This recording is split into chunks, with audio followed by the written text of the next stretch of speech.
Assalamualaikum warahmatullahi wabarakatuh. Perkenalkan, nama saya Muhammad Rafi Gautama Gunandi, NPM 20211-11-2060, Prodi Administrasi Publik, kelas D, Universitas Muhammadiyah Jakarta. Pada video kali ini, saya akan memaparkan pembahasan mengenai materi agama dan Pancasila. Video ini saya buat untuk memenuhi tugas dari dosen pengampu Pendidikan Kewarganegaraan Bapak Nasi. Berikut adalah penjelasannya. Terima kasih. Agama dan Pancasila memiliki kesamaan fungsi, yaitu sebagai nilai dan alat untuk mencapai kesejahteraan lahir dan batin masyarakat. Tidak berlebihan kalau diibaratkan roda kanan dan kiri sebuah kendaraan. Fungsi roda tersebut sama sebagai penggerak badan kendaraan untuk menempuh suatu tujuan tertentu. Namun perannya yang berbeda. Agama berperan sebagai perekat sosial dan pembina rohani, sedangkan Pancasila berperan sebagai pedoman ideologi bernegara. Agama adalah rumah besar yang menyajikan tata kelola mental, spiritual, dan seluruh sendi kehidupan masyarakat dan manusia. Sedangkan Pancasila adalah rumah besar ragam agama anak bangsa yang menyajikan tata kelola negara supaya terarah dan tepat sasaran. Antara agama dan Pancasila telah terjadi saling dukung dan saling menguatkan. Pancasila mengakui agama dan juga agama mengapresiasi nilai-nilai Pancasila. Pancasila memberi ruang yang luas bagi agama. Nilai ketuhanan yang terkandung dalam Pancasila adalah inti ajaran agama. Sementara itu, agama menilai positif pada Pancasila karena tidak bertentangan dengan doktrin agama. Lalu, paling tidak, ada beberapa hal yang perlu diperhatikan dalam beragama dan berpancasila. Pertama itu, Pancasila jangan ditarik menjadi agama. Tetaplah pada perannya. Juga agama jangan ditarik menjadi ideologi terbatas, sebab akan menimbulkan bias konsep. Aslinya sebuah ideologi dirumuskan dalam suatu negara untuk tujuan tertentu, sedangkan agama yang dibentuk untuk tujuan tanpa batas.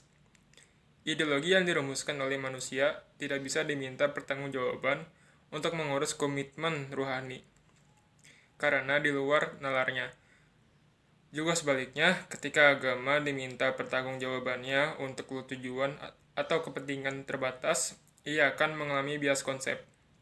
Kepentingan jangka pendek atau yang bersifat sementara akan dipersepsi sebagai kepentingan abadi dan sejati. Ketika agama ditarik secara paksa menjadi ideologi tujuan tertentu, oleh sebab itu, agama dapat ditarik untuk perbandingan cara pandang, bukan untuk sebuah taktis ideologis. Sebagai perbandingan cara pandang, agama bisa dibawa masuk ke ranah ekonomi, politik, pendidikan, dan budaya yang menghasilkan warna dan kekhasan. Kedua itu, Pancasila sebagai ideologi pada tingkat makro dapat disandingkan dengan ideologi lainnya seperti kapitalisme, komunisme, sosialisme, dan ideologi lainnya. Oleh sebab itu, tidak perlu ada tawaran ideologi alternatif lagi untuk menggantikan Pancasila. Lebih-lebih, tawaran ideologi yang rentan. Kita sudah sepakat bahwa Pancasila sudah final sebagai ideologi negara. Konsep haluan bernegara kita sudah benar dengan adanya Pancasila. Ketiga, Pancasila sebagai ideologi negara tidak perlu diutak-atik lagi, karena sudah sangat ideal dan syarat makna untuk berbangsa dan bernegara. Boleh saja kita diskusi mengenai ideologi alternatif, karena kita berada di negara demokrasi yang menjamin kebebasan berpendapat. Namun, Pancasila sudah sangat mewadahi gagasan-gagasan ideologis alternatif tersebut. Apa yang tidak ada dalam Pancasila? Unsur agama terbawa, budaya sudah terwadahi, persatuan, keadilan, kemanusiaan, dan kerakyatan, serta unsur-unsur modernitas terkandung dalam Pancasila. Oleh sebab itu, Pancasila merupakan platform ideologi yang ideal. Janganlah membenturkan Pancasila dengan penyimpangan perilaku. lalu ditarik secara paksa bahwa seolah-olah Pancasila tidak bermakna dalam proses berbangsa dan bernegara. Sampai kapanpun, penyimpangan perilaku akan terus terjadi karena penghuni di dunia ini, khususnya di negeri kita, adalah manusia asli, bukan malaikat atau manusia setengah dewa, yang memiliki potensi alami untuk menjadi baik dan tidak baik. Tapi ini bukan artinya toleransi dan rasionalisasi untuk melegalkan penyimpangan perilaku. Tetap saja setiap penyimpangan perilaku harus kita usahakan untuk dieliminasi dan dibatasi ruang geraknya. Namun, yang dimaksud adalah bahwa tidak bisa mengkambing hitamkan Pancasila hanya gara-gara masih terdapat penyimpangan perilaku dalam berbangsa dan bernegara, terutama oleh para pemegang kekuasaan di negeri ini pada berbagai level dan berbagai sektor.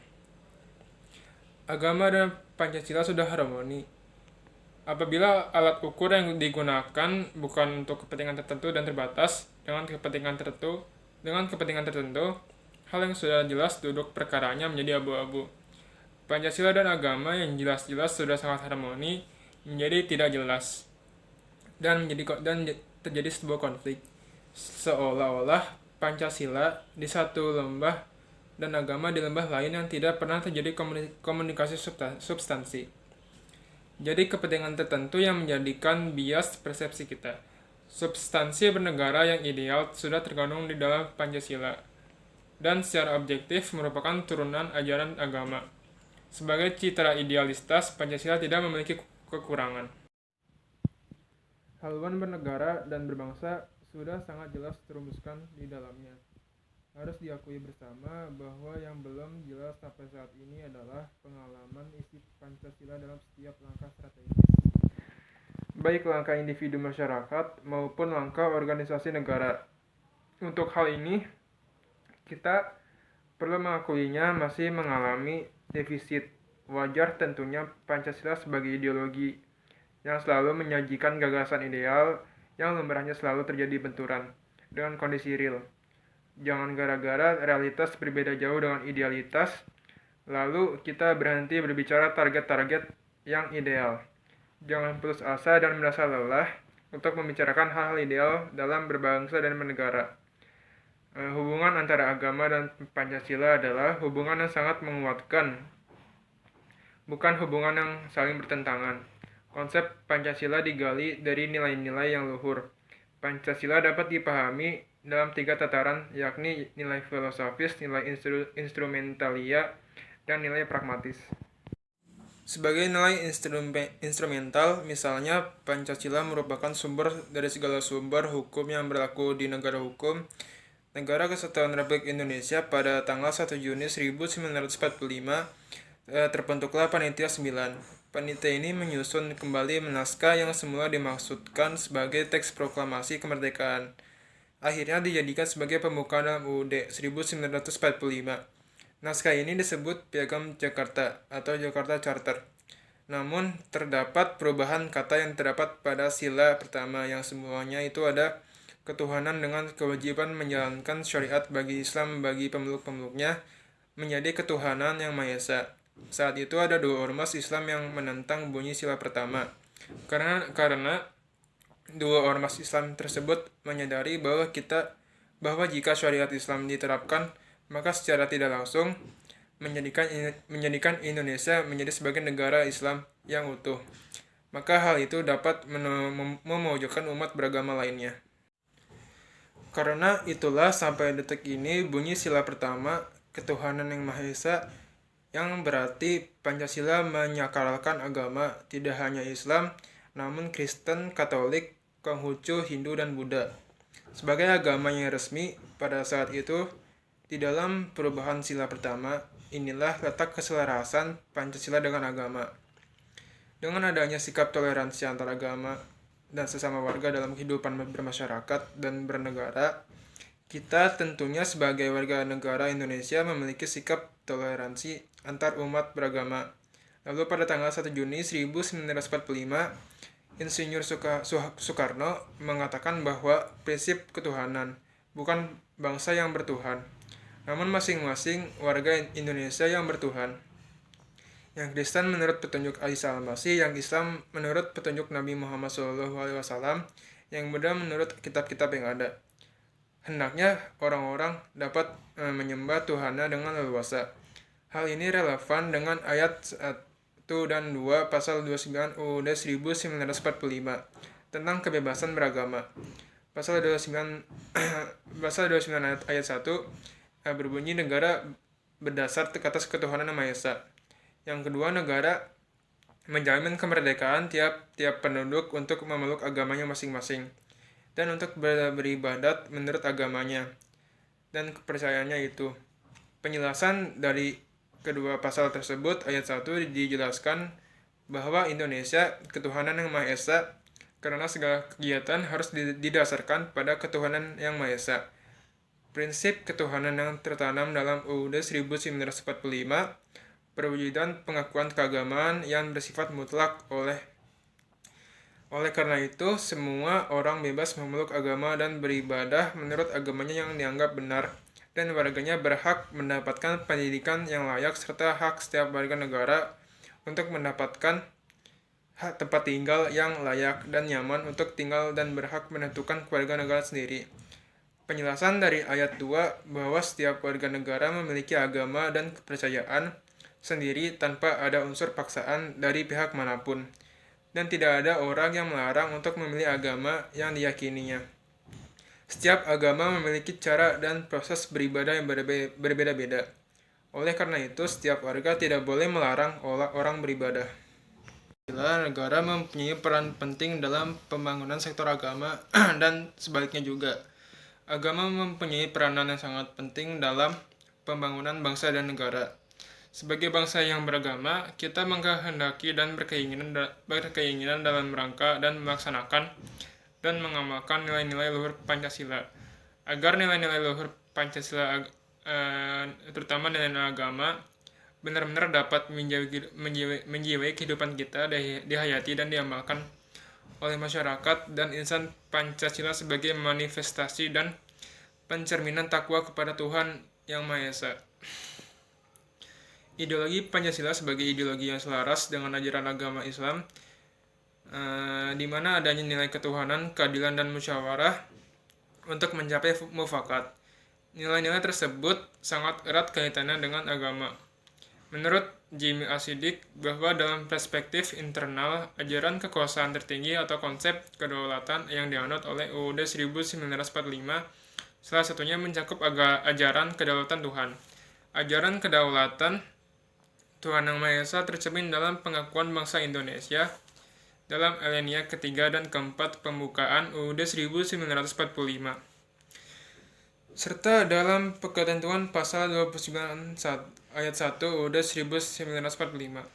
Pada alinea ketiga pembukaan UUD 1945 ditegaskan bahwa atas berkat rahmat Allah yang Maha Kuasa dan dengan didorongkan oleh keinginan luhur supaya kehidupan kebangsaan yang bebas, maka rakyat Indonesia menyatakan dengan ini kemerdekaannya. Sementara itu, pada alinea keempat pembukaan UUD 1945 ditegaskan pula bahwa maka disusunlah kemerdekaan kebangsaan Indonesia itu dalam suatu Undang-Undang Dasar Negara Indonesia yang terbentuk dalam suatu susunan negara Republik Indonesia yang berkedaulatan rakyat dengan berdasar kepada ketuhanan yang Maha Esa, kemanusiaan yang adil dan beradab, persatuan Indonesia, dan kerakyatan yang dipimpin oleh hikmat kebijaksanaan dalam permusyawaratan perwakilan, serta dengan mewujudkan suatu keadilan sosial bagi seluruh rakyat Indonesia. Dari kedua alinea tersebut, kita dapat mengetahui bahwa bangsa Indonesia mengakui adanya kekuasaan yang maha kuasa di atas manusia, yang atas berkat rahmatnya bangsa Indonesia menyatakan kemerdekaannya. Bersamaan dengan itu, pada alinea keempat ditegaskan pula bahwa bangsa Indonesia menganut ajaran kedaulatan rakyat, yaitu bahwa susunan negara Indonesia yang dibentuk adalah susunan negara yang berkedaulatan rakyat dengan berdasar pada Tuhanan Yang Maha Esa. beserta prinsip-prinsip atau keempat sisi lainnya dari Pancasila.